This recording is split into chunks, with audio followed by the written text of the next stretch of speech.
I'm Shannon. And I'm Holly, and this is a Girls Gone Curious podcast, where we talk about things that make us curious. So, grab your favorite drink, sit back, and relax, because your show is loading.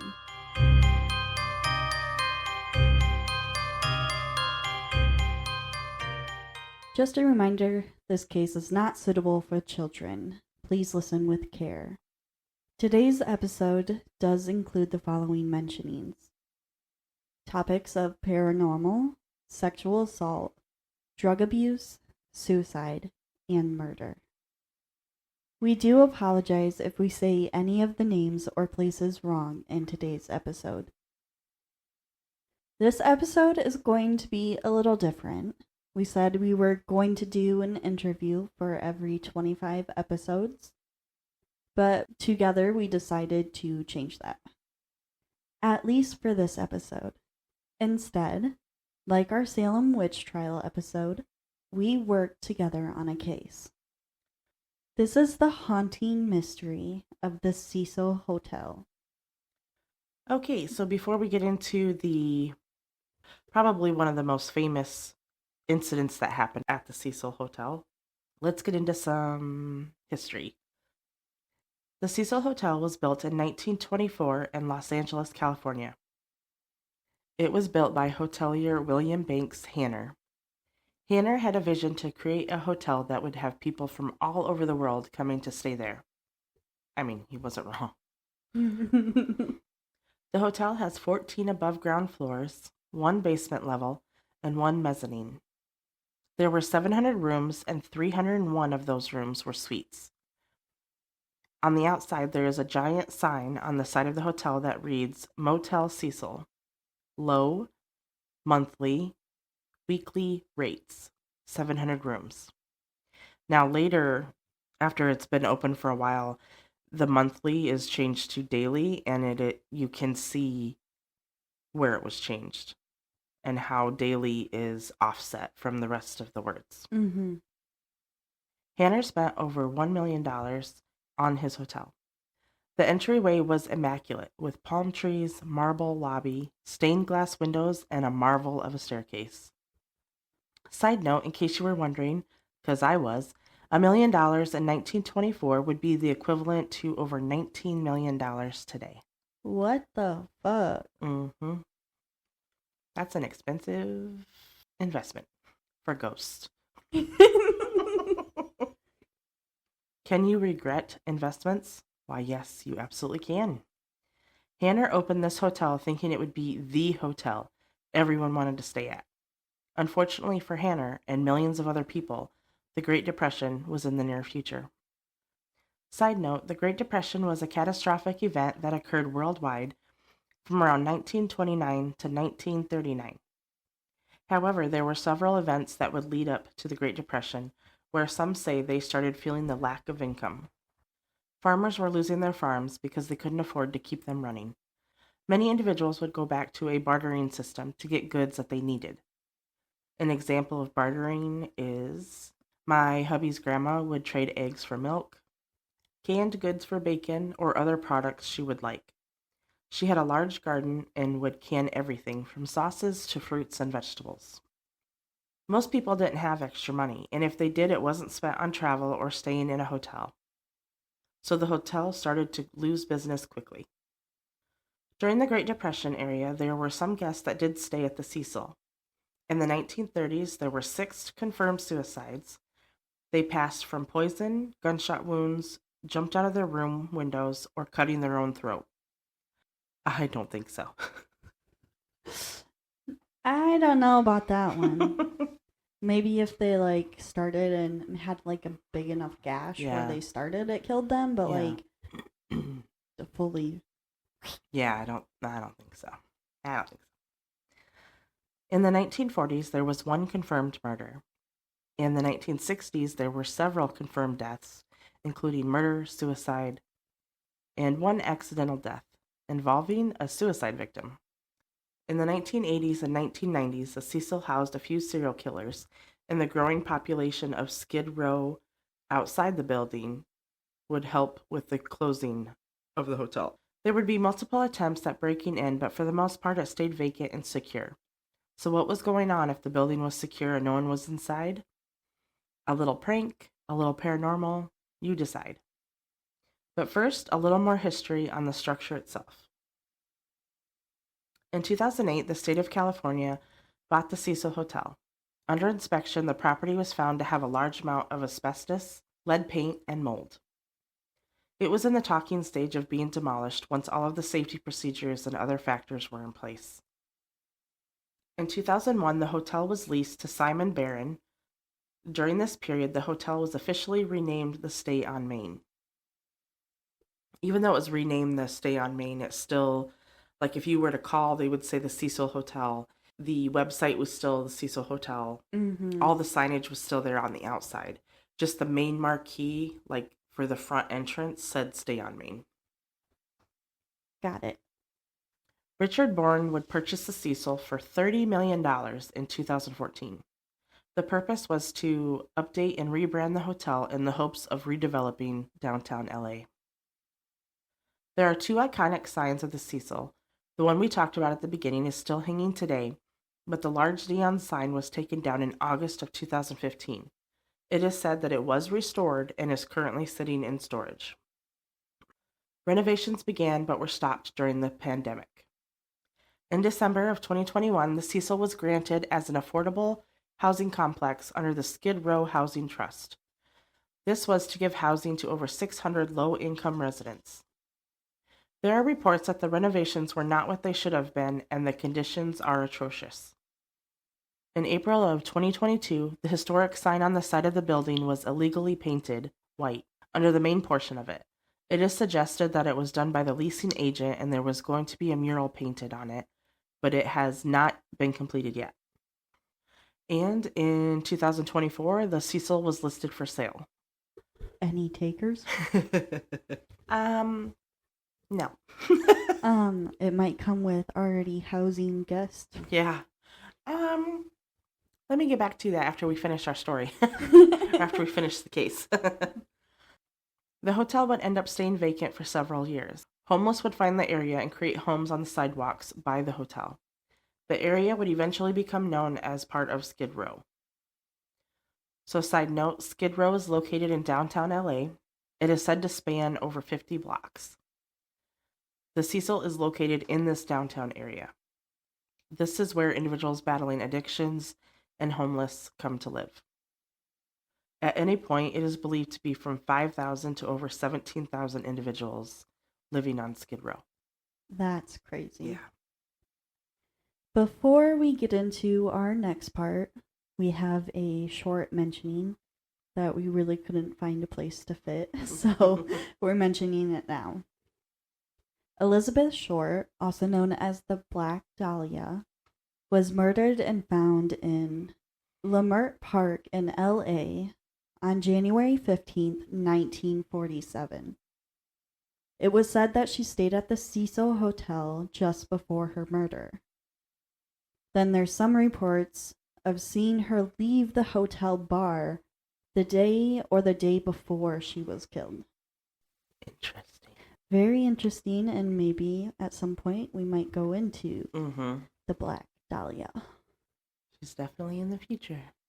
There's a couple of things I think in here we could always go more into depth. Oh, absolutely.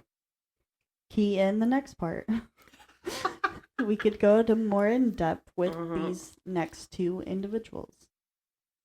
It is said that the Cecil Hotel is a place that attracts evil, whether that be paranormal or regular people. This next part isn't going to be about the paranormal, but instead about the type of people that came into this hotel.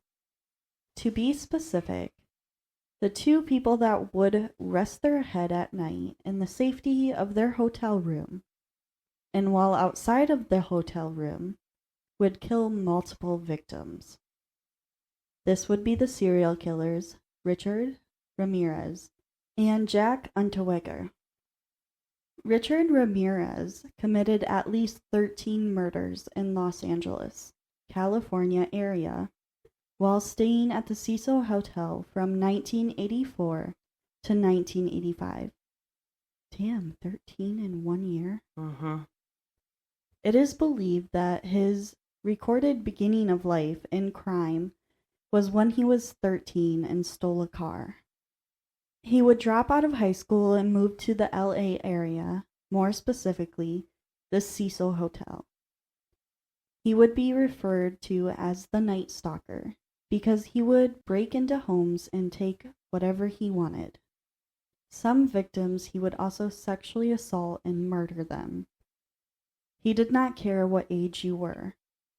His known victims ranged from age 9 to 79. Gross motherfucker. Mm-hmm. Several guests claimed that they saw Ramirez come back to the hotel covered in blood. He would take off what he was wearing and walk right into the front entry in just his underwear or naked. And nobody questioned. I guess not. I mean, it is Skid Row, so. Yeah, I just... But still. Several people said that it was normal behavior. The area was lawless. The top floors were said to be where the most crimes happened. People were beaten, robbed, and thrown out windows. So there's definitely more deaths than they're saying. That's what I was gonna say. There's definitely more than what was, but Confirmed, who knows where those bodies went to? Or True.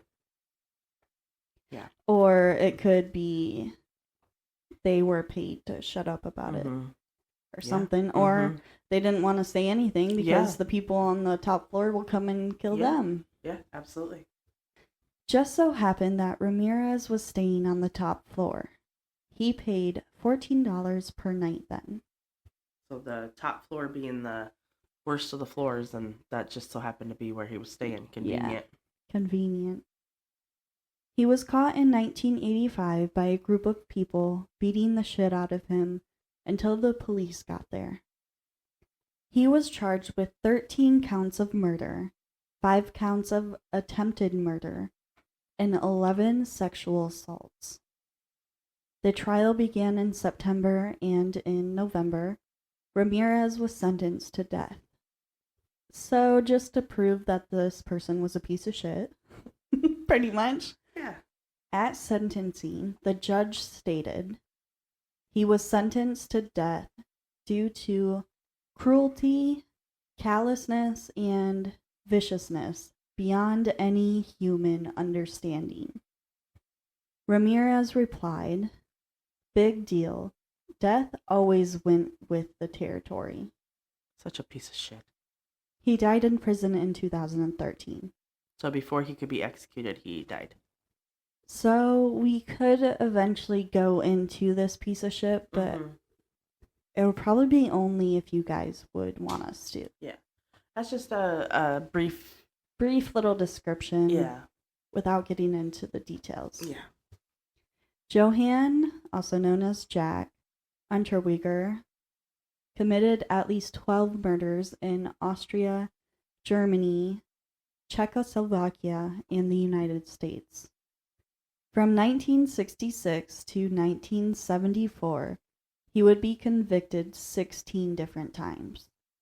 This would mainly be for theft and burglary, but in the 70s, he would also begin pimping and physically and sexually assaulting women. In all of those 16 convictions, he would never stay in prison for more than 2 years. Fucking gross. So a lot of the times he would just get 6 months or 12 months or 16 months. And it's like he does it over 16 times and nothing. Slap on the wrist. In 1974, Unterweger killed 18-year-old Margaret Schaefer. Margaret would walk into her parents' house and catch Unterweger and an accomplice stealing. Putting her into his car, he would drive just outside of a town in Germany, telling her they would let her go once they got there. After pulling into a secluded area, Margaret would be led away from the car, where he would kill her. He beat her with an iron bar, tied her up with pantyhoses, raped her with the weapon, and then manually strangled her to death. He covered her body with leaves and dirt, tied her bra around her neck, and left her there. It didn't take long for the police to find him, and in 1976, he was convicted and sentenced to life in prison without the possibility of parole. So how the fuck did he get out? Right. He finally gets sentenced to life after everything he's done, and Yeah. And this is only his first convicted murder. He was looked at for other murders, but for some reason he was just let go. Yeah. Which I believe that he has committed way more murders than what we actually know. Yeah. But obviously that wouldn't be the end of it. Of course not. While in prison, Unterweger would turn his life around, beginning writing many things, including songs, poems, and books. This sparked the people wanting to spread prison reform. He would somehow convince many people that he was a changed man. He would be released on May 23rd, 1990, only serving 15 years of his sentence. So a joke, basically. Yeah. So his writings would pretty much make him famous, and he would attend many broadcasting shows, talking about his reform and that he was a changed person, and if he could change, then others could change. After this, a broadcasting station would hire Unterweger. Would you be able to guess what he would be covering on the station? Prostitution ring? Crime. Anything to do with crime. It's fucking bullshit. He's a known murderer, and you're allowing him to investigate crimes. That is wild. Having this job would lead him to the United States, specifically LA. He would claim he wanted to investigate the terrible conditions of prostitutes in this area. This is where he would begin a 5-week stay at the Cecil Hotel in 1991. It is also believed that he decided this location because of the previous serial killer, Ramirez. And while there, he even went on a ride-along with the LAPD. Of course, the reality was that the second he was out of prison, the amount of deaths by murder would start back up. And it would follow him everywhere he went. Well, what a coincidence. Just a coincidence. Eventually, the murders would catch up to him, and the LAPD would notice. While in LA, it is confirmed that he killed at least 3 victims. Unterweger would flee to Switzerland, then to Paris, then back to the United States. The way they would catch him was by faking being interested in his story. They would use an alias to convince Unterweger to come to Malibu because they wanted to give him $10,000 for his story. He would fall for it and get arrested in February of 1992. He would be extracted back to Austria and was convicted on June 29, 1994. There have been 12 confirmed victims of Unterweger. 1 in Czechoslovakia, 1 in Germany, at least 7 in Austria, and 3 in the United States. On the day of his conviction, Unterweger would commit suicide by hanging himself. On the website All That's Interesting, they said, one Austrian politician dryly quipped that it was Enter Uyghur's best murder. A little cheeky there. Yeah. Those guys are pieces of shit. Mm-hmm. And if you guys really want, we'll do more in-depth cases about them. Now we're going to get into the deaths at the Cecil Hotel. Percy Orman Cook was born on April 8th, 1869, Providence, Rhode Island. His body was found on January 22nd, 1927, in his room at the Cecil Hotel. He committed suicide by shooting himself in the head with a shotgun. Percy was previously a real estate dealer in Providence. In his suicide note, he wrote that after being separated from his wife and son, he tried to find happiness and money but failed, spending $40,000 in 6 months, which is just over $745,000 today. In his note, he wrote, "Money cannot buy happiness. I have tried it, and I find that it cannot be done. I have lost my wife, my son, and my home, and I'm doing the only thing left for me to do." And this note was written to the press. That's what it was addressed to. That's weird. To me, yeah, that's weird to me. But it's possible that he also wrote a separate note to his wife and son. But like, still, yeah, you're writing to the press. That's weird. That to me almost seems like you're seeking for an attention in your death. Yeah. His wife continued to live in Providence, Rhode Island, and his son went to Harvard University. It was said that Percy was a wealthy man, owning multiple apartments in Hollywood.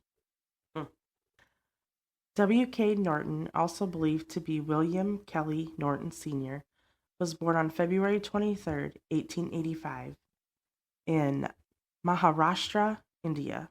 On November 19, 1931, he was found dead in his room in the Cecil Hotel. He died by ingesting poison capsules.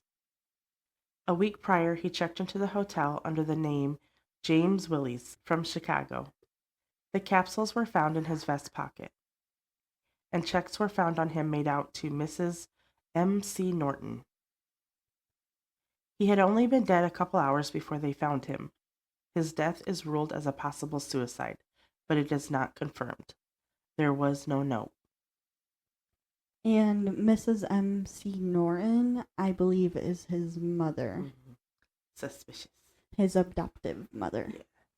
Benjamin Dodich was found dead in his hotel room at the Cecil Hotel on September 7th, 1932. He was 25 years old, and his death was ruled a suicide, dying from a gunshot wound to the head. There was no note. Police asked guests on the same floor and the one above and below, but they reported hearing no gunshot. That was written off as weird because the hotel walls are known to be thin. Suspicious. Yeah.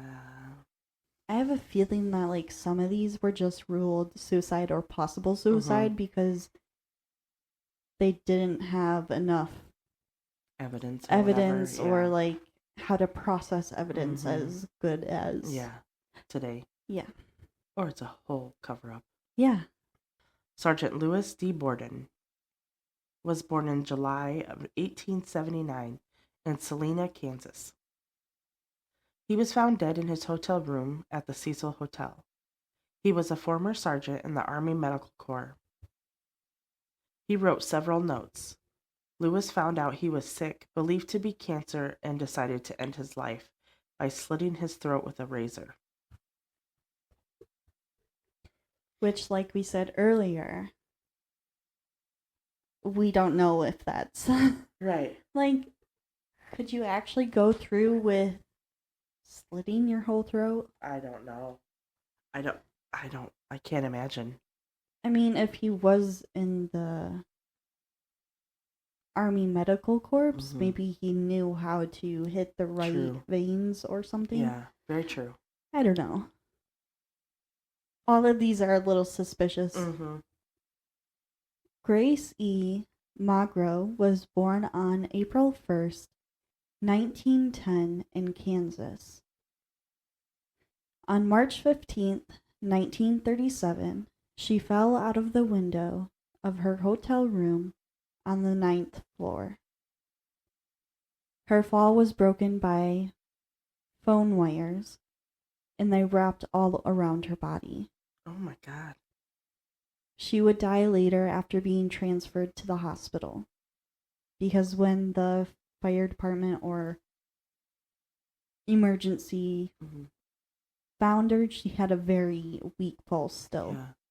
Hmm. She was 25, and it's unknown if it was suicide or an accident or if she was pushed.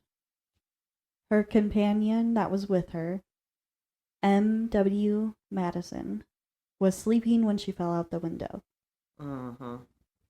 I don't know if this companion was sleeping in the same room or if she was in a, or if he or she was in a different room. It doesn't specify. It just says they said that they were sleeping during this time. Suspicious. Suspicious. Every single one of them. Mm-hmm.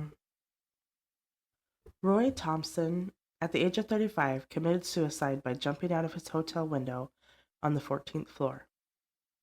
This was on January 9th, 1938. His body was found atop of the skylight of the building next door by a hotel employee. He checked into the hotel weeks prior to find a better life for him and his wife, Mary. He previously worked as a Marine fireman. After hearing that she died in a swimming accident, we assume he was struck with grief and decided to jump the next day. Irwin C. Niblett was born on January 26, 1905, in Staunton, Tennessee.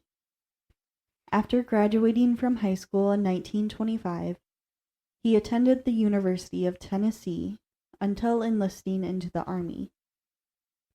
He was a former radio operator on the USS Wright. On May 28, 1939, his body was found in his hotel room. He died from ingesting strychnine poisoning. It is possible that he started dating the daughter of a naval officer, and then she would tell her father that he hit her, and then he would lose his job. Mm. His death is ruled as a possible suicide. It's believed that he claimed that he didn't actually hit her, but Yeah. it could go both ways. Mm-hmm. Could say that you didn't hit her, and that be true, and it could be say that he's lying about it. Because I don't know this person. Anyways, suspicious. I don't fucking know. I just have a hard time with the poisonings because most people know what it's going to do to your body. So I don't think they would willingly take the poison. Just a thought. And that type of poison hits like your muscles and will cause spasmings and so painful. Yeah. Dorothy Seeger ingested poison on January 10th, 1940 in her hotel room. She was found unresponsive and was taken to the hospital. She would die on January 12th. She checked into the hotel under the name Evelyn Brent. It is believed she sent a note to her relatives that basically said she was going to commit suicide. 19-year-old Dorothy Jean Purcell checked into the Cecil Hotel with her 38-year-old boyfriend, Ben Levine. In September of 1944, she would give birth in the bathroom to not wake her boyfriend, who didn't know about the pregnancy. Now there's also rumors that she didn't know that she was pregnant, but yeah, that's hard to believe. mm-hmm. Dorothy would throw her baby out the window. Later, she would tell police that it was because the baby was a stillborn, which was proven false in the autopsy because air was found in the baby's lung. She was charged with murder but not found guilty by reasons of insanity in January of 1945. Such bullshit. She was sent to a hospital for psychiatric treatment, but such bullshit. Yeah. And the baby was a boy, in case anyone Yeah. else wants to know. On November 1st, 1947, Robert Smith jumped from his 7th floor hotel room window. He was 35 years old and believed to be gay, making it seem like he possibly jumped because of that. But it's not confirmed that he was gay or not. Right. A lot of suspicious and possibilities in all of deaths. these. Yeah. Helen Gurney was born on December 21st, 1906, in Wilmington, Delaware. She checked into the hotel a week before she committed suicide. On October 22nd, 1954, she jumped from her hotel room window, which was on the 7th floor. She would land on the Cecil's marquee and no note was left. Julia Frances Moore was born on October 9th, 1914, in Arkansas. On February 11th, 1962, she would jump from her hotel room window on the 8th floor. She was 50 years old and left no note. 59 cents was found in her purse. In her bank account, she had $1,800, which is worth about $18,000 in today's money. She also had a bus ticket from St. Louis. On October 12, 1962, 27-year-old Pauline Otten would jump out of her hotel room window after fighting with her husband. She would land on a 65-year-old man named George Giannini. Both of them would die instantly. At first, police thought this was a double suicide. But after looking at the bodies, they realized George had his hands in his pocket, making them believe he was just a pedestrian walking by. Police would think that if he had his shoes on, which he did, but if he had his shoes on when he jumped out of the window, they would have flown off by the time he landed. Which I don't... Were they like slip-ons? Yeah, I or don't something? Because, I mean, if they were tied and on impact, they would stay on. On June 4th, 1964, 65-year-old Pigeon Goldie Osgood was found dead in a hotel room. She was beaten, raped, and stabbed before she was strangled to death with a hand towel. The room looked ransacked. It is possible that she was killed by Jacques B. Ellinger, who was 29.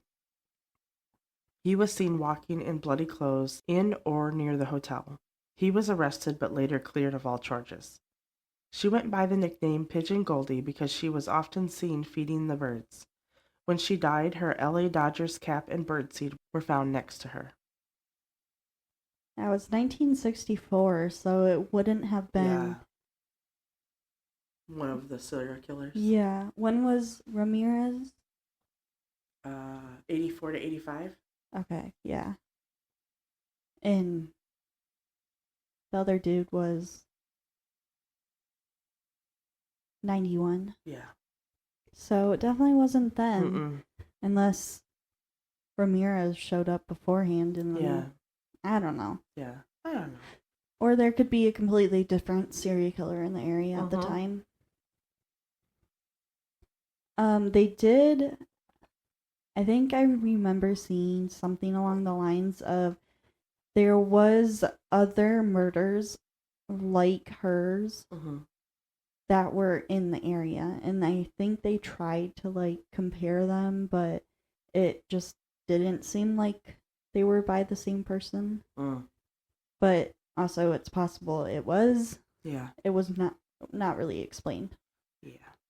Not a whole lot of faith in the authorities at that time. Yeah.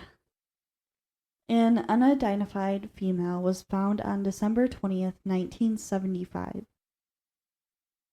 She was 20 to 30 years old and white. She was 118 pounds and 5'4", with brown hair and hazel eyes. She had multiple cuts on both wrists. She checked in on December 16th under the name Allison Lowell.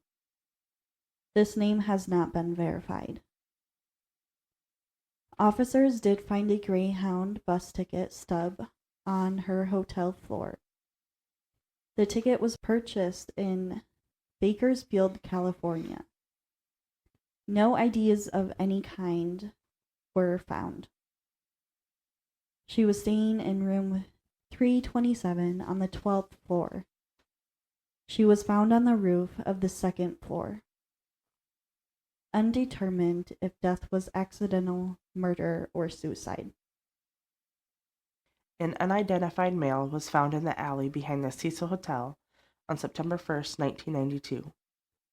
He was a 20 to 32-year-old black male. He was approximately 185 to 190 pounds and between 5'8" and 5'9". He has black hair, brown eyes, and a scar on the back of his right hand. He was wearing a shirt that said, "New York, fun times, good times." It was determined that he was staying on the 15th floor. It is undetermined if death was accident, murder, or suicide. Jason Lazar is believed to be the unidentified man that was found on June 12, 2015. He was 28 years old. He was found outside the hotel, and it is believed he jumped out his window.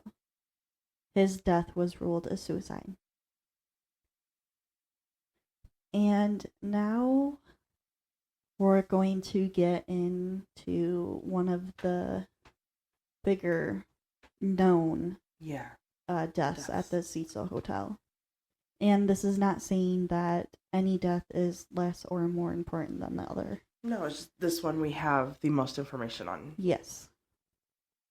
Elisa Lam was born on April 30th, 1991, in Vancouver, British Columbia, Canada. Her parents were immigrants from Hong Kong that moved to Canada. She was a student at the University of British Columbia. In 2010, Elisa started a blog on Blogspot called Ether Fields. This blog would pretty much be used as a journal or diary. She would share her daily life along with her struggles. In January of 2012, she would post on her blog that pointed towards her mental illness, saying that she felt so utterly directionless and lost because she was forced to drop classes. This was due to her bipolar disorder and depression. Elisa would not only talk about her life, but she would also express her love for fashion, saying something along the lines of feeling like she couldn't wear what she wanted, but still wanted to share her love for fashion. I think at one point she said something like her legs weren't like pretty enough or long enough to be able to wear a skirt, but she loved skirts. Mm-hmm. Elisa would use the quote by novelist Chuck Palahniuk often. The quote would be, "You're always haunted by the idea you're wasting your life." This was used as an epigraph for her blog. A little over 2 years after creating her blog, Elisa would announce that she was moving to Tumblr. She believed Tumblr was better suited for her. Her account would be called Novella Novu. which in French both words mean new. I believe one is like female and one is male oriented. She would use the same quote on her blog as her epigraph for Tumblr. On the site, she would post fashion pictures, quotes, and some paragraphs of her own words. So pretty much what she was posting on her blog was the same thing she was posting on Tumblr. And the fashion pictures would mainly just be like reposts of what other people post. At 21 years old, Elisa decided to take a solo trip to America. In the beginning, her parents were worried about her traveling alone. But with the promise of calling them every day, they would agree. The main reason for this decision was to just take a break, get away from home and college life. I mean, she's 21 years old, so she probably wants to travel, get out there, see new things, meet new people. Elisa would take the Amtrak and buses to arrive at San Diego and visit the zoo there. I don't know exactly what date this was. After San Diego, on January 26, 2013, she would arrive in LA. Her plan was to leave LA sometime after January 31st to head to Santa Cruz. Now, she arrived in LA on January 26, but wouldn't check into the Cecil Hotel until January 28th. For some reason, we have no idea where she was or where she was staying the 26th and the 27th. If the police do know, they never release that information. And that will be a pattern. Arriving at the Cecil Hotel on the 28th, she would have a room booked until the 31st. Elisa started out staying in a hostel-styled room with roommates. But after some time, those roommates would complain that she was acting weird and wanted to change rooms. They would claim she had certain odd behaviors. One of them claimed that Elisa would leave them notes that said, "Go home" or "Go away." Then require a password to enter the room. The hotel manager would just end up giving Elisa a room to herself. It would be on the same floor as her first room, which was on the 5th floor. And honestly, we don't know if they were just making this up to get her out of the room or hopes they get their own room. I don't know if it's cheaper to live in the hostel suite or the hostel style. The hostel style. So, yeah, I don't know. I mentioned earlier that Elise did have a history of mental health issues. I don't know when and at what age she was diagnosed, but at some point, she was diagnosed with bipolar disorder and depression. She has been prescribed bupropion, lamotrigine, quetiapine, dextroamphetamine, and venlafaxine. Bupropion is a antidepressant medication used to treat depression and seasonal affective disorders. Lamotrigine is a anti-epileptic medication. It is also called anticonvulsant. So much easier than the other word. Yeah. It says it's used to treat epileptic seizures in adults. So did she have... So was she having seizures, or were they just giving her medication to give it to her? I don't know. Interesting. Yeah. And then quetiapine is used to treat schizophrenia in adults and children who are at least 13 years old. And dextro is used to treat attention deficient hyperactivity disorder, so ADHD Yeah. in children who are 3 to 16. So I'm assuming she wasn't on this one during. Okay. It's just one of the medications she was on. Yeah. And then the last one, venlafaxine, is used in adults to treat major depressive disorder. Where's our nurse at? Yeah. They're also used to treat generalized anxiety disorder. Wow, that was a lot. Yeah. So these are for sure she took at some point. I don't know if she was on them or if she wasn't on them. I don't know exactly what she was on. There is, in our sources, there is a autopsy report, and if you can read it and understand it, then you can you'll probably know what she had in her body. But it was a lot for me to understand. Gotcha. It was also like 30 pages. So Holy shit. but it was like the full autopsy. Besides, well, we'll get into that later. Now, I don't know exactly what she was taking or not taking at this point, like I said. All I know is that she was supposed to be taking medications for her bipolar and depression. I also tried to read the autopsy and couldn't quite understand everything. And it looked like some evidence was inconclusive. And we'll get more into her autopsy later. Elisa did have relapses, but up to this point, she had no history of suicide or psychotic episodes. But she also kept her mental illness very private. I know she did, I believe she did have some, like I said, relapses, but I don't think it's grand enough to call it a psychotic episode.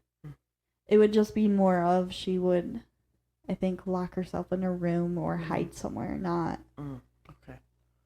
Which I don't think necessarily describes psychotic episode. Right, no. Now, her weird behavior could have been from her mental illness, but it is also possible that she was doing these things to get her own room or vice versa, like I said earlier. These roommates could have been saying things just to get her out of the room. I do know that Elisa was an introvert, and she liked her alone time. So really, this could have been anything. I don't want to single out just one possibility just because of her odd behavior. While in LA, Elisa would attend a live recording of Conan in Burbank, although she would get kicked out before the taping finished. It was due to disruptive behavior. I don't know exactly what this specifies. Interesting. Yeah. January 31st would roll around, and Elisa's family wouldn't hear anything from her. After a couple days of still hearing nothing from her, eventually they got in contact with the LAPD, and at some point would fly to LA to help search for Elisa. Some members of the hotel staff would say that they did see her on the 31st, but she was always alone. Only one other person outside of the hotel would see Elisa, that we know of. This would be Katie Orphan. She was the manager of the last bookstore.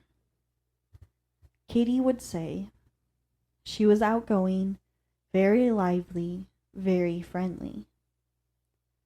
She was talking about what book she was getting and whether or not what she was getting would be too heavy for her to carry around as she traveled.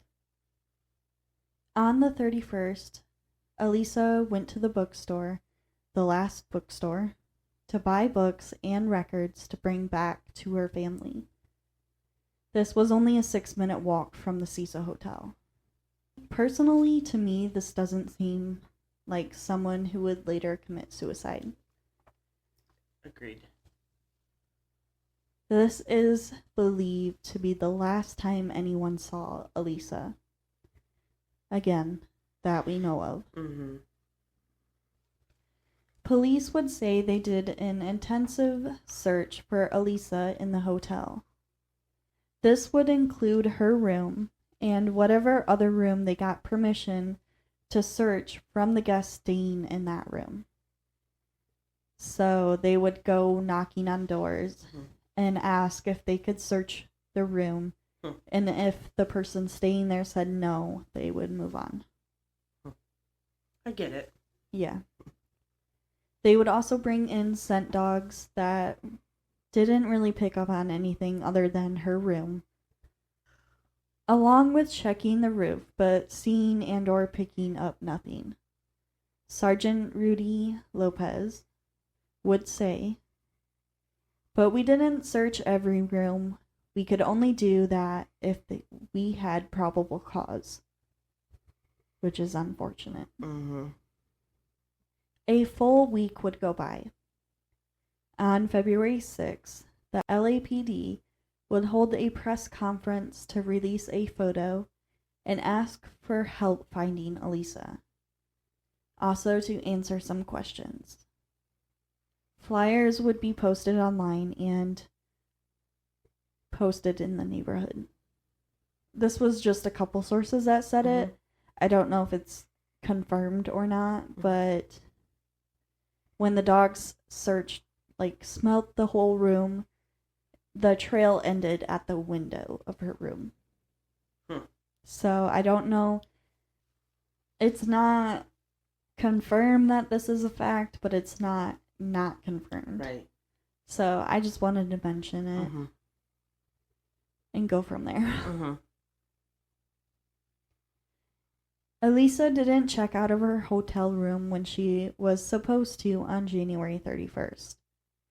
At the time of the press conference, they would say they were processing security footage, along with saying that they didn't believe that Elisa knew the type of hotel she was staying at, believing that she didn't have any concern about staying at the Cecil Hotel. Another week would go by. On February 13th, the LAPD would release a video of Elisa in hopes it would help find her. This would be footage from the Cecil Hotel elevator security camera on January 31st. Now, if you haven't seen this video, I highly recommend you watch it. You can find it pretty much anywhere. If you go to YouTube and just type in Elisa Lam elevator video, an almost 4-minute video should pop up. I'm going to try to do my best to explain this video, but like I said, I recommend watching it. And necessarily what I say could mean something. What I say could be different from what you would say. Anyways. It starts with the elevator opening, then Elisa entering. She bends over to get a closer look at the buttons. Then she would press every button in the middle row. Stepping back, she just waits in the corner of the elevator, like pretty much any other person would do. I mean, that's what I do. Yeah. Press the button, then go stand in the corner, wait for it to close. But seconds would go by with the elevator not closing. Realizing this, she steps out, then back in, and then hides in the front corner by the buttons. So, like, if you were to face towards the elevator, you wouldn't be able to see her until you stepped into the elevator. Right. Maybe expecting someone to come in the elevator. But more seconds would pass by. Then she would step out of the elevator again. Then she does this like square dance in the entrance of the elevator before stepping all the way out. While still out of the elevator, she steps to the left side out of the camera's sight. You can see the smallest sliver of her arm, and it seems like she's just standing there.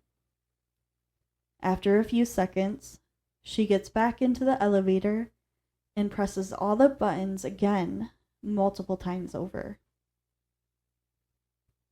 Then she would step out of the elevator again and turn to her side, and it appeared like she was talking to someone. But in the camera view, we can't see anyone. Doesn't mean that there wasn't anyone there. Right. The camera just didn't catch anyone. Mm-hmm. It also looks like she might have been counting on her fingers as well. And then eventually, she would just walk away, never showing back up on the camera. The last minute of the video is just the elevator closing and going to all the floors that Elisa pushed. Very creepy. Yes, it is very creepy. Now there are some reasons and theories on what she was really doing in the elevator. Mainly just theories because we don't actually know what she was doing. Mm-hmm. So when she was bending down to look and hit the buttons, it's possible because she can't see. She normally wears glasses, and in the video it looks like she's not wearing her glasses. Maybe she couldn't see the numbers, but knew the one she wanted to hit was in the middle row, so she just hit them all. That makes sense. Now, the next reason why the elevators would stay open would be because she could have pressed the keep doors open button, which I think is possible, but I don't think it would stay open that long. Yeah, I don't believe that it would stay open that long. Because at least when I seen the video, it almost looks like she presses all the buttons. It looks like it goes to close and then goes back open, like a sliver. Yeah. But it shouldn't be staying open for... Not that long. Not that long. But then again, she goes back in and presses the same buttons over and over again, so... Yeah. When it comes down to it, we really don't know. But it is weird. Now, I don't really have an explanation on why she would get out and in the elevator, other than thinking someone was out there. Maybe thinking that someone was pressing the button on the outside. The other thing people believe is that Elisa was going through a psychotic episode, or was on some sort of drug, which is why she was talking to herself. Or there could have been someone in that hallway that we just didn't see. Another thing that people believe is that the police may have cut the tape at some point. There's a small glitch towards the end of the video making people believe it. But I know cameras glitch, so it could be just that. Or if they did cut it, it could be because someone entered the elevator that they didn't want in the photo. Could be due to privacy. Yeah. Or they're keeping something. They're probably keeping something. Also, the time and the date of the video is all messed up to a point that you can't even read what it says. You can't even make out any words or numbers. Yeah. This is just what I've come across and what I take away from the video. I would watch the video to form your own type of thoughts and opinions. And share. Yes. Maybe someone will see something that... will trigger a memory. Something. As the weeks went by, since Elisa went missing, hotel guests would begin complaining about the water. I'll just come out and say, this is a trigger warning. Mm-hmm. This is ingesting water that a body was in. Mm-hmm. I'm just coming out and saying it, and so you can skip over it if you need to. Yep. They would complain about the water pressure, the odor, the taste, and the fact that it would run black a couple seconds when turning on. I don't know if it's pitch black or if it was like brown, like dark brown. Yeah. But either way, gross. Mm-hmm. On February 19th, a hotel maintenance worker would go up to the roof to check the water tanks. This worker's name would be Santiago Lopez. Getting onto the roof, he would notice that one or two of the water tanks' hatch were open. And I'm saying one or two because in different sources it says like only one was open, but in another source it says two were open. So somewhere in there. This is why he would check one of those ones first. He would find Elisa's body in one of those water tanks. Later, Lopez said, I noticed the hatch to the main water tank was open and looked inside and saw an Asian woman laying face up in the water approximately 12 inches from the top of the tank. The LA Fire Department said they had to drain the tank and cut it open on the side of it to get her body out. They were unable to get her body back up through the hatch, which was on the top of one of the tanks. The water tank she was found in was connected to rooms, a kitchen, and a coffee shop. So just to give you a picture, these water tanks were on a 4-foot platform on the roof. So you had the roof flooring and then a cement platform that was 4 feet tall. And Elisa Lam was 5 feet and 4 inches tall. Just so we know. Not meaning that she couldn't get up on a 4-foot platform, but then the only way to access the hatch would be to climb a ladder to reach the top of it. And I do want to say that these ladders weren't attached to the water tank. It was like an actual like metal. I mean, I don't know if it was metal or wood, but it was like a movable ladder that like any household would have. And I don't know if the ladder was kept up there all the time or not. These were 1,000-gallon water tanks. They were somewhere between 8 to 10 feet tall. So it wasn't something that was easy to access. You had to physically be going after it. February 21st, Elisa's death would be ruled as an accidental drowning, with the bipolar disorder as a major factor. So what they believed was that Elisa found some way to get up on the roof, got onto the platform, got onto the ladder, and then jumped into the tank. She was found naked, and her clothes, room key, and watch were found floating in the water with her. All the clothes had a sand-like particulate on them. The autopsy report would come out in June of that year. On the report, it states that there was no evidence of physical trauma, sexual assault, or suicide. Also saying they believed there was no foul play.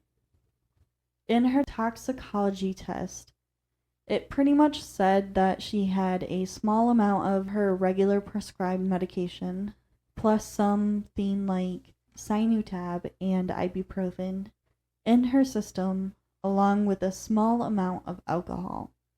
But yet, they would also say that due to the limited sample availability of her blood, they weren't able to do a full examination, saying there wasn't enough blood available in her decomposing body. It is believed that Elisa was either only taking a portion of her medicine that she was supposed to be taking, or stopped completely recently.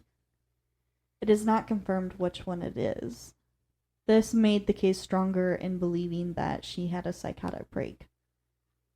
I think their theory is, since she didn't have the full amount she was supposed to be taking, which only amounts to taking like one of her pills, or like stopping like recently, which I'm assuming was like a day before. So it was like still in a system but not completely out of it. Okay. So something like that. And they believed if she stopped her medication altogether, she could have a psychotic break. Or if she was taking one pill instead of all of them together, because I'm pretty sure she was at least taking multiple at a time. Only taking that one pill made her have a psychotic break, because it's possible that she needed to take it with the other pill to balance them out. Or it just hadn't been the time of day that she usually took her pills and she was killed. Yeah. There's a lot of stuff, and we'll probably get into it a little later. David and Nina Lamb would file a wrongful death suit against the Cecil Hotel several months after Elisa was found. Lamb's attorney would claim that they had a duty to inspect and seek out hazards in the hotel that presented an unreasonable risk of danger to Lamb and other hotel guests. The hotel would claim that they did have safety precautions and access to the roof was blocked off. Lopez would explain how he would have to get to the roof, that he had to take the elevator up to the top floor, then access the upstairs case to get to the roof. But the door to the roof is locked and only a special key can open the door. Then they would also need to disarm the alarm to get to the roof. Otherwise, the alarm would go off and the top two floors would be able to hear it. And there would be an alarm sent to the front desk. Then Lopez would have to get up on the 4-foot platform, get the ladder, and then open the hatch. So, hearing all of this, the judge would rule her death as unforeseeable because it happened in an area guests were not allowed, and the lawsuit would be dismissed. Bullshit. What about the fire escape?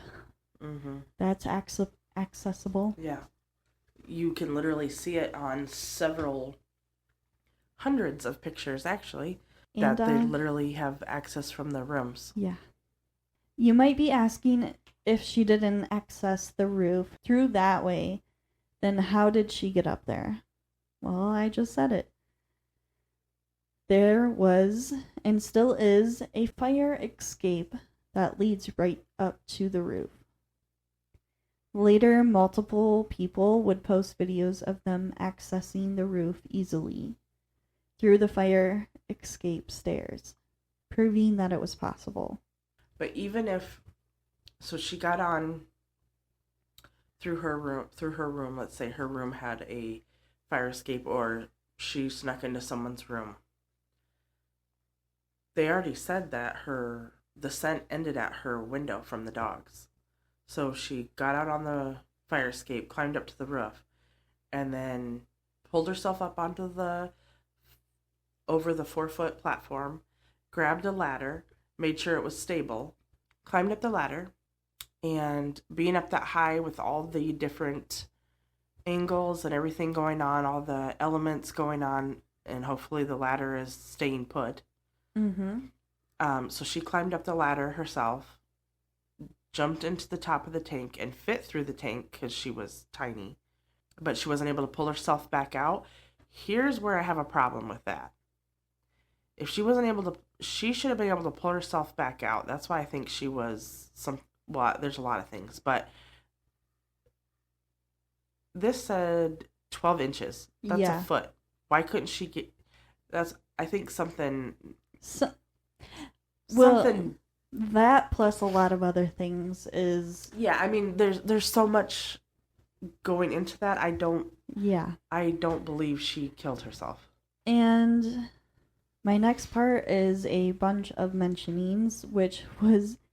This is basically stuff that I had left over after research that I couldn't necessarily find a part. To put it. Yeah. And this is going to be also quite a bit, so here we go.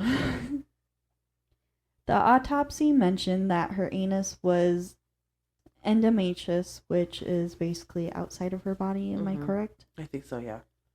And showed pooling of blood in the subcutaneous tissues in and around the anus, which usually happens when you have straining bowel movements, so a big poop, heavy lifting or exertion, persistent coughing and sneezing, childbirth or trauma or surgery. So this could have been signs of assault or just like a big poop, like I said earlier. Yeah. Another word for it is perianal hematoma. I just wanted to mention that because that seems a little bit... Yeah. There's something wrong there. The history of the Cecil Hotel. There is a lot of individuals who felt like they could get away with anything, and several of them did. So what's to say that an employee didn't do this to her? Yeah. And we'll get into theories later on as well. In her toxicology, there was no sign of drugs other than the ones she was prescribed and over-the-counter drugs. And then she also had a little bit of alcohol in her system. But it's also possible that if she did take drugs, it could have left her system while she was in the water tank. She was in the water tank for over 3 weeks. Yeah. Or it could have been drugs that didn't show up on a regular toxicology test, which they only had a limited amount of blood for, so who's to say that everything is right on that? Right. And it seems like they probably had enough for the bare minimum. Also on the report, the death was marked as could not be determined, then crossed out, and then put air underneath it. Then it was marked an accidental death. No, bullshit. It's crossed, it's circled, it's X'd out, then crossed off. And then underneath it has air, and then above it, I believe there's a date that I can't really read. And then the accidental is checked, pretty much. Bunch of bullshit. So that makes me think that it was undetermined, and then something happened, and then they marked accidental. It's very suspicious to me. I don't understand. It almost looks like when they checked the accidental, above it, it looks like 6, 15, 13. And then above the could not be determined, where it's crossed out and stuff, it looks like 6, 18, 13. That doesn't make sense to me. Yeah. There's a lot of weird stuff going on with I also will mention that on her right knee there was a 1-inch scar, which could be from anything. Yeah. And then on her left knee there was a 1/9 inch circle or like abrasion or something. And then a little bit of a trigger warning of a description of body. There was a lot of slippage. And then her body was green and black and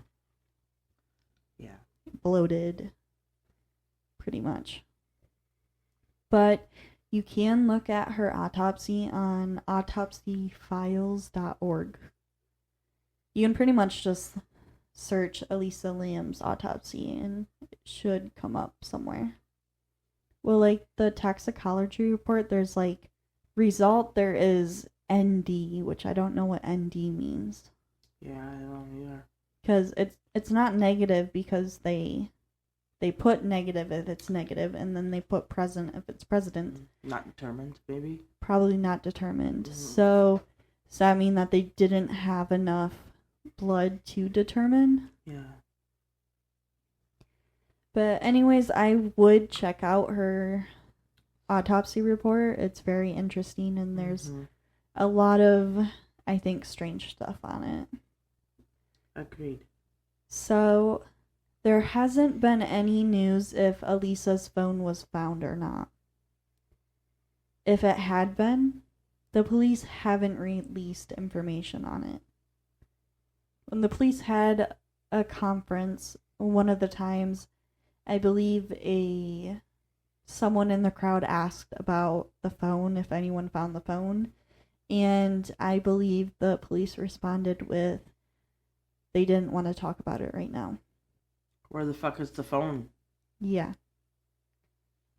And it was believed that Elisa had 2 phones.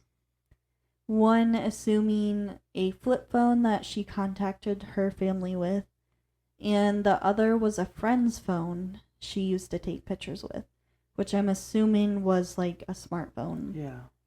Of some sort. Yeah. Then I do want to share a couple of posts that Elisa made on her Tumblr in January.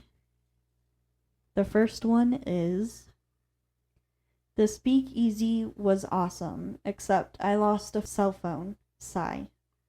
Which would explain if one of them was missing. Yeah. The second one, I'm going out tonight. I really hope no creeper comes near me. Seriously though, those Italian and Mexican guys go after you strong. Show the slightest incantation and they hound you. Which I found interesting. Could mean something, could not mean anything. I don't know. The third and last, I have arrived in La Land. And there is a monstrosity of a building next to the place I'm staying. When I say monstrosity, mind you, I'm saying as in gaudy. But then again, it was built in 1928, hence the Art Deco themes, so yes, it is classy. But then, since it's LA, it went on crack. Fairly certain this is where Baz Luhrmann needs to film The Great Gatsby. And with this last one, people believe it was sometime the 26th or 27th. She was staying in a different hotel or in a different area, and she was looking at the Cecil Hotel. But the Cecil Hotel wasn't built in the 1928, right? No, it was built in 24. So maybe she got information wrong or something else, or she meant like when it was like big when it opened or something. I don't know, but it's definitely something to think about. So, and maybe that's why she ended up staying there if she's talking about the Cecil Hotel. Yeah. don't know, which is very weird. We have no idea what she was doing on the 26th and 27th. Yeah. Okay, now this is a type of theory that I don't believe in. There has been rumors of Elisa still being alive, and that is because her account was still being posted on. In February of 2013, there were over 100 posts. In March, there were 4. In April, there were 3. In June, there was 1.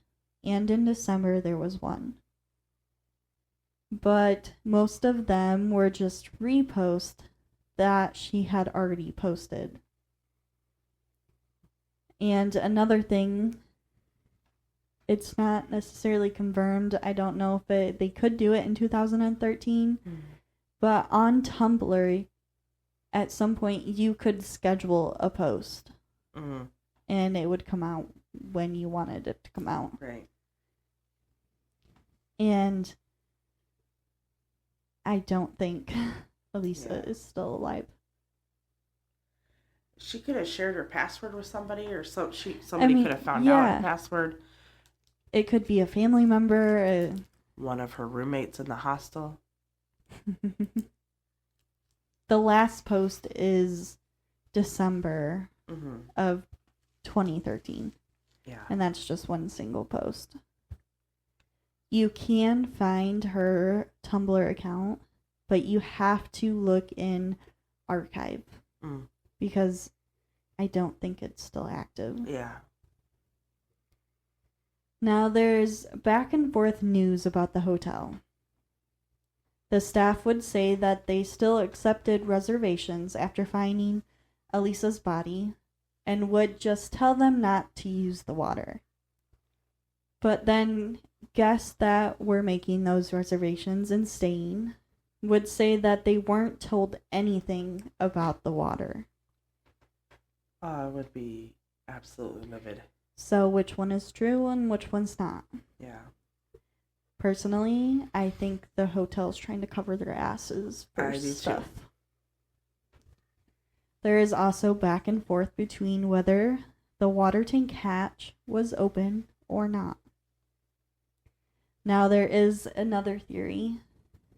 The hotel claimed that they would send up maintenance once a week to check the roof and the water tanks. But if the hatch was open from Elisa falling in and not being able to reach, because they claim that since she fell in herself, she wasn't able to reach the hatch and close it behind herself. I just don't buy that.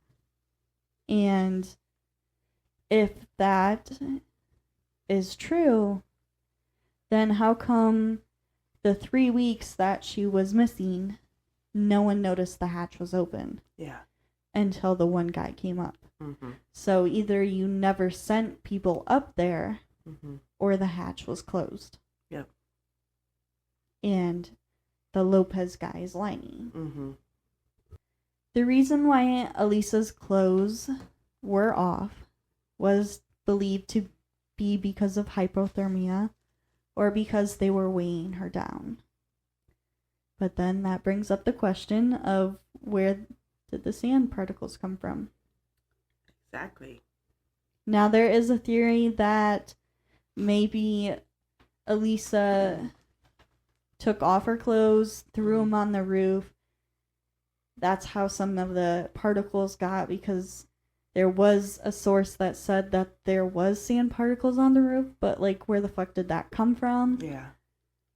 And then she picked up her clothes after taking them off and threw them in the water tank, which I don't believe.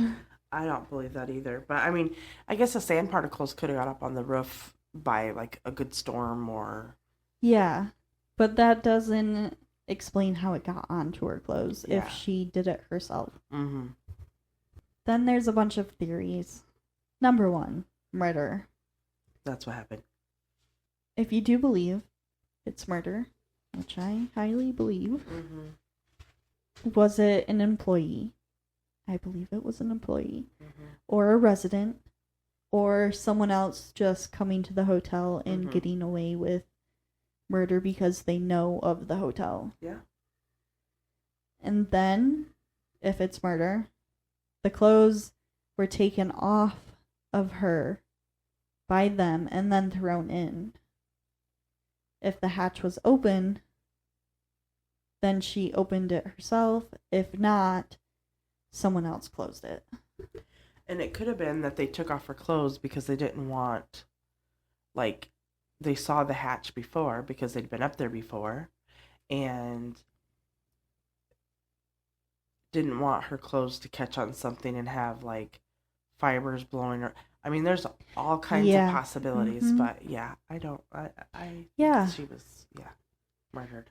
So the next, is that all you have on that? Or, so you might So in the sand particles that were found on her clothing, it says it's generally from either desert or the beach. So either it's possible that there was a storm and sand got up on top of the roof. It's also possible that the individual that killed her, allegedly, possibly had sand on them. But if it was all over her clothes, I don't think it was. There's just a lot of stuff a lot of unanswered questions, and she was no known whereabouts for 2 days, or before the last time she was seen. And there's those 2 days that nobody knows what happened when she was those 2 days. No, so the day she went missing, she was seen by hotel staff and by the bookstore lady. And then she just disappeared. And I just don't understand. That's something I don't understand, is because she called her parents every single day. So I don't think that she would not contact her parents. Yeah, so what they believe is that Elisa had the psychotic break on January 31st, and that night she drowned in the water tank, which is why she didn't contact her parents. Okay, so I put the 26th and the 27th. Yes, that's before her stay at the Cecil Hotel. Okay, her parents didn't. I believe she contacted her parents because she was supposed to every day. Otherwise, or maybe she didn't, and they were worried. But then she contact them on the 28th, so they were like, oh, okay.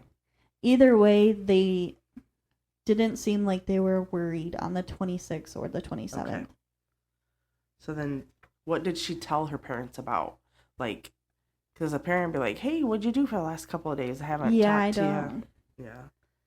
And I don't know what her relationship was with her family either. It doesn't really share that much. That's all I have besides, I think it was the roommates or one of the roommates or an employee. Yeah. Something. Because they were getting aggravated. They didn't want her in the room, it seemed like.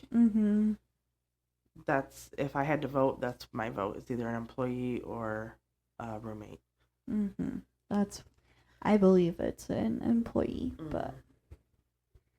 Okay, I have a couple other theories. The next one is what the police believe, and just the police and the coroner. That she had a psychotic break. She was off her meds or stopped taking her meds. Something happened and she just had a psychotic break and decided to go into a water tank. Which I don't see. Yeah, Next one. This one's a little out there. It's definitely out there. So for tuberculosis, that's TB, right? Yeah.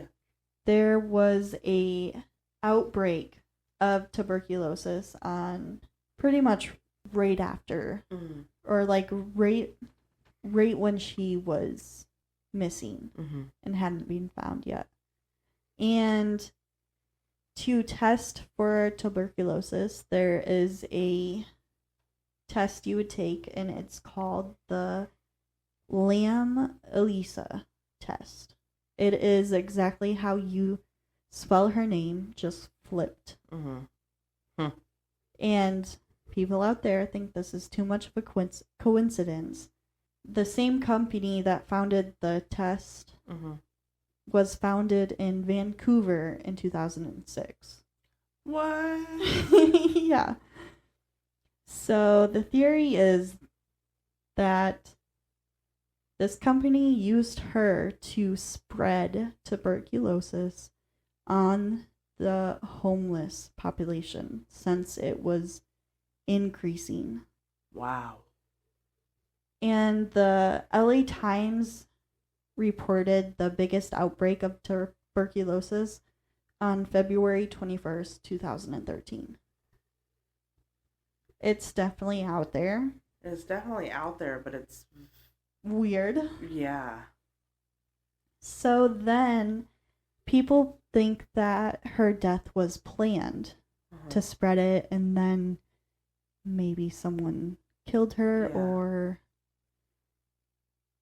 then people believe that she actually didn't die, and this whole thing was staged by a other person. So, like, for instance, the individual who owns the building is in a 99-year lease with the company, like the property ownership or property management company, basically. Not really, that's not their title. Anyways, so the one individual is on a 99-year lease with this company, and he tries to break it with, "Ooh, we could go. We could go with this." There's definitely, this isn't like just a random ass. There's like a little bit of thought to this. Yeah. Wow, that is That's interesting. Yeah. Or if she was there to spread the tuberculosis, and then she could have been killed by someone there. Yeah. Very true, very true. That wasn't necessarily planned. Yeah. So then the cover-up. Yeah. The multiple scratches out on the... Yeah. The changes on her autopsy report. It's never ending.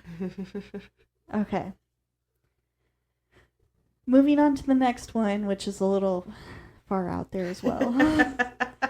So, I don't know if anyone has seen the movie Dark Waters.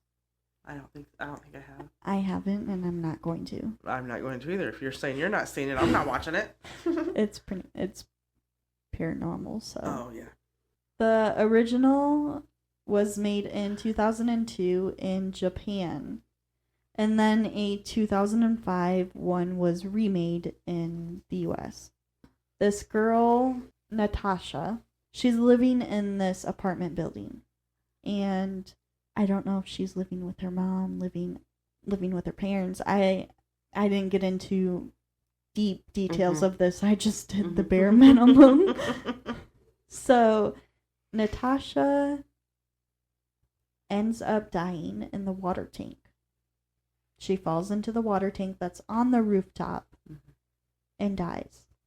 Then this mother and daughter, whose name is Cecilia, like the Cecil Hotel. Oh, This is where they're going with it. Okay.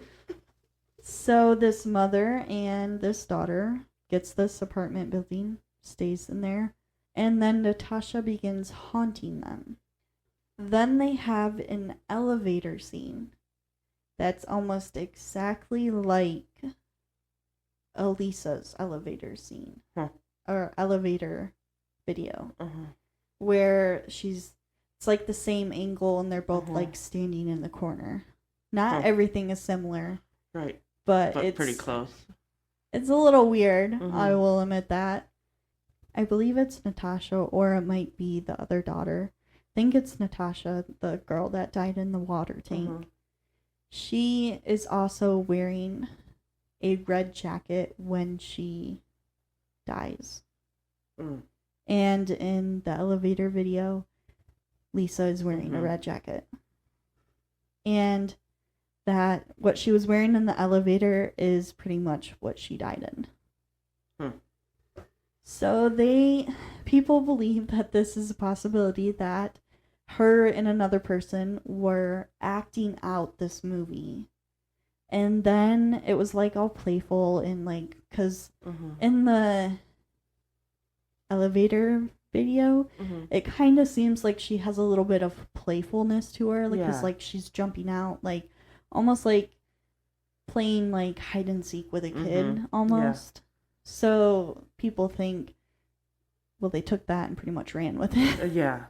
And said that they were acting out this movie and then it just went wrong. The other person did something to her. Like, well, pushed her in the water tank. It's out there. Yeah, that's out there, yeah, for sure. But there is a couple coincidences. There's a couple, like, That's like, you think about it, but it's like... Yeah, I don't think... Yeah. The next theory, which I don't believe she was doing, is the elevator game. Never play it. I don't ever plan to. So, this elevator game is supposed to transport you into another dimension. No thanks. I'm going to tell you it so you can avoid it. You have to go to a hotel with 10 plus floors. Then you have to make sure that you can ride this elevator with no one else entering. It has to be only you. You get in this elevator on the first floor alone. And then you go to the floors as following. You go to number 4, then 2, then 6, back to 2, then to 10, then to 5, then to 1. After hitting 1, if you move up instead of down, that means it worked. Because it'll bring you up to, I don't know which floor, but it'll bring you up to a higher floor. And when those doors open, that's when you enter the portal. And whether you believe it or not, people have said that they have done this and they have, I don't know how to say it, but like they have had pretty much like, I'm just going to call them hallucinations. Yeah.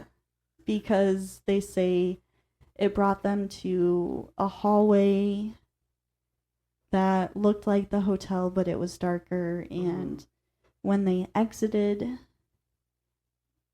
they would walk away from the elevator, but when they went to turn back and tried to get back to the elevator, they wouldn't get any closer. But it's like, how did you get out of it then? Yeah.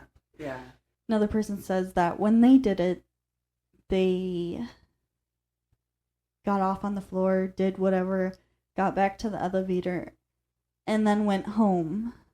Or at least they thought they went home. But instead they passed out and had a dream that they were home, but they weren't. It's definitely like lay off the mushrooms. Yeah. But if the floor moves down back to the first floor, that means that it failed, and you're supposed to leave the elevator and leave the hotel and don't look back. Oh, and here's another tidbit. When you get to the 10th floor, if you see a lady come in, don't look at her, don't touch her, don't acknowledge her. And if it works, she'll get off with you on the floor. Just don't look at her. It's definitely... How you doing? Yeah, don't look at her, don't talk to her, no nothing. Don't acknowledge her. But how do you know it's a lady? I don't know. I mean, like, you gotta, like, unless you close your eyes, Right. you're gonna gonna see. notice Yeah. someone. Maybe like don't look her in the eyes is Yeah. what they meant. Anyways, It's creepy. And it's got to be nighttime when we're saying this shit. yeah.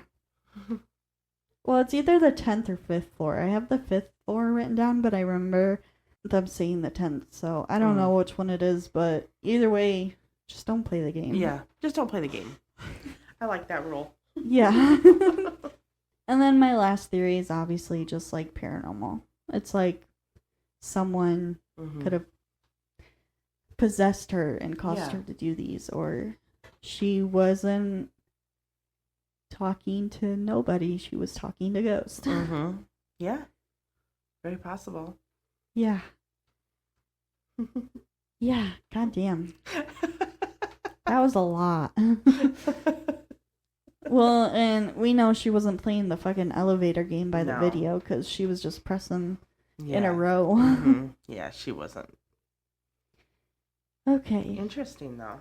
So my couple of questions that I have are like questions that won't be answered.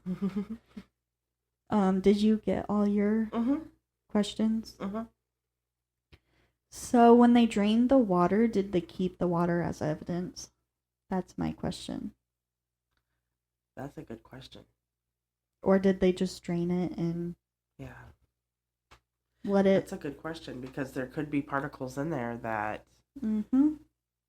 they could use, test for later. That's a good question. Don't know. Or was it too big of a water tank to, in their opinion, save the... Yeah. Or even just samples of the water. Yeah, I don't... Nothing is mentioned about that. That's a good question. So they said they took the LAPD when they were searching for her. They said they took the dogs onto the roof. If she got up on the roof herself and everything, why didn't the dogs catch a scent up there? Right. Why didn't it lead to the water tank? They said they searched in every nook and cranny. I don't believe that. And if they were on the roof, they should have noticed the water tank hatch open. And they could be like, why is that open? Is that supposed to be open? Yeah. So that's another... Did they really search as good as they say they did? And I think that's pretty much it for my questions, except for, like, where did the sand come from? Right. But, I mean, in the elevator video, she could have been leaving, or she could have been coming back. I don't know. Yeah, that's true. Maybe she decided to go to the beach. Yeah. And that's how she got some. Honestly, I don't know. If you do want to know what the clothing consisted of, it was one pair of black shorts, size men's medium, with the logo on the left front leg, one green shirt labeled JJM, size large with a logo on the back neck, labeled Alexander Keith's India Pale Ale, and a logo on the left front chest of a deer with antlers and the words "Turn over the tartan." One pair of underwear with lace trim labeled Calvin Klein size small. One pair of black polka dot sandals labeled Birks with following numbers and letters written on the heels: 39, 55, 250, L8M6. One red sweatshirt, zipper front with hood labeled American Apparel size extra small, that is wet. So she was wearing an extra small sweater, a small shirt, and a men's medium pair of shorts. Yeah. That had to have been... She had to have rolled those up quite a bit to Whose shorts are those? Yeah. And a size large shirt. Oh, size large shirt. Yeah. Is- It was a size medium shorts, men's shorts. Mm-hmm. And then the green shirt was a size large. Which, I mean, the shirt can be Yeah. baggy or large or whatever. But the shorts? And then and her wearing like her sweater is extra small, so that makes me think that they're dudes' clothes. Mm-hmm. At least the shirt and shorts. Yeah, the shirt and the shorts, yeah. And it just says all the items had sand-like particulates attached to the fabric and loosely presented in the folds of the clothes and on the drying mats. Interesting. Interesting. Okay, I think that's all we have for Elisa Lamb's case.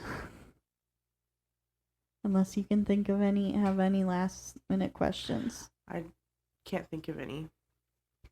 Our next section is basically just paranormal and strange occurrences that have happened or people claim have happened at the Cecil Hotel. It's not very much because I couldn't find any like real stories on it. Mm-hmm. A lot of them seem to be making fun of the situation. Oh, and yeah. It just seems very over exaggerated. Mm-hmm. So it's like, I don't even want to. Yeah. Well, and the real way to find out is to watch like the paranormal investigations. Yeah. Like, Ghost Hunters, or I think is what it's called, isn't it? yeah, there's Ghost Adventures. Or yeah, that one. The Cecil Hotel is known as one of America's most notorious haunted hotels. People who have experienced paranormal activity said there were ghostly apparitions, poltergeist activity, unsettling encounters, unexplained noises on the upper floors, and shadow figures. A man named Pete Montsingo was a resident in a hotel on the opposite side of the Cecil Hotel. He claims he witnessed seeing flickering lights and a spectral figure smoking a cigar in the window of the building when it was closed. The TV show Ghost Adventures, ran by Zach Bagans, did an episode on the Cecil Hotel. This was in 2020, and they claimed supernatural occurrences happened while they were there. Then American Horror Story did a whole season, which was the 5th season, based off the Cecil Hotel. And our last thing, many people believe that the hotel is haunted due to the things that have occurred in it. And others believe that it is just the area where the hotel is located that causes it to be dark. There is supposedly a 24/7 live footage of the Cecil Hotel being reviewed. Yeah, like to where you can go and view it. And the individual said that you can see like lights turning on, and supposedly no one's in there when it was abandoned and or locked up, not locked up, but and or closed. But there was lights turning on, this and that, all kinds of interesting things happen, unexplainable things happening. Yeah, but also it's part of Skid Row, so yeah, or the homeless breaking in. Yeah, right. We found a couple of stories or reviews of people who have stayed at the Cecil Hotel. The first one is from a Reddit posted 2 years ago. My stay at the Hotel Cecil. I just joined this subreddit and this is my first post. I stayed at the Hotel Cecil back in 2016. It was known as the Stay on Main by then. We decided to spend Halloween weekend there. It was my ex and her 2 friends and myself. We got a 2-bedroom on one of the higher floors. I don't remember the exact floor. The whole hotel had been repainted. Nothing seemed to be actually remodeled or redone. I had heard prior to my stay that the staff tried to steer away from their haunted reputation by not talking about it and just ignoring it when people brought it up in the lobby. When I was there, we checked in around 10 p.m. after a day out in LA. We got to our room and I immediately took my phone out and went to Wikipedia to read about it. Safe to say, I spooked everyone out. Besides all of the deaths there, I found it crazy that Richard Ramirez would stay there during his killing spree in LA. I won't lie when I say that from the start the walls felt like they were closing in that room. We just sat on the beds with the TV on for about 2 hours. Around 12 a.m., when everyone else had dozed off, I was the only one awake. I told my ex I was not going to sleep that night. I heard someone trying to open the door, twisting and turning the knob and kind of pushing against the door. It was loud enough that everyone woke up. I was like, oh, snaps, I think someone or something is trying to get in. We waited a little until it subsided, and then we all crept over to open the door, and there was no one there. We looked around, and we couldn't see anyone in the immediate vicinity. We then see someone down the hall open their door and come out. My ex asks him if he had been near our room messing with the door to scare us, and he says, what the fuck? I just came out of my room. To me, it was super trippy, but nothing else happened that night. We all got some rest and then woke up early to leave. I went ahead and got ready first and headed to the lobby via the elevator. Same elevator that Elisa Lamb took. My ex and her friends decided to walk down the stairs. Apparently what would have been a normal 5-minute walk down turned into 30 minutes. When they finally made it to the lobby, they said it felt like the stairs were never ending and that they could not find the elevator. It wasn't until they started to panic that they found it. They never left the floor we were on because the elevator came down from that same floor to the lobby. It seemed they got stuck in a loop or a time slip. I was like, whoa, this is nuts. I remember telling my ex this is the last time we stay somewhere haunted on Halloween. We live in Arizona and have been to some of the ghost towns out here and have never experienced anything like that night and morning. Creepy for sure. No thanks. Yeah. Okay, and then a couple of Google reviews. Needless to say, there was not much sleep for my daughter and I. It takes a lot to freak me out, but this place did me in, and I did not know the history of this hotel, nor ever heard of it before I stayed there. I Google every place I stay at, whether it's Airbnb or hotel or whatever. And the second review, Reggie, a guest, said he only gave the hotel a 1-star review because giving them a 0 wasn't an option. This is the dirtiest hotel I have ever been to. After I checked into my room, I went back to the front desk to get a refund, and they did not give me my money back. They claimed to have newly refurbished rooms, but the room I was given had a window screen with many holes, the bathtub had not been finished, and the whole room was dirty and very dingy. I believe that. Yeah. 10 out of 10 would not recommend. Samesies. Wow. That was a whopper. With that is all we have for today. Let us know what you think in the comments. We hope you liked this special, and we hope to do more like this in the future. You can find us on TikTok, YouTube, Spotify, and Instagram at Girls Gone Curious Podcast. Until next time. Bye. Bye.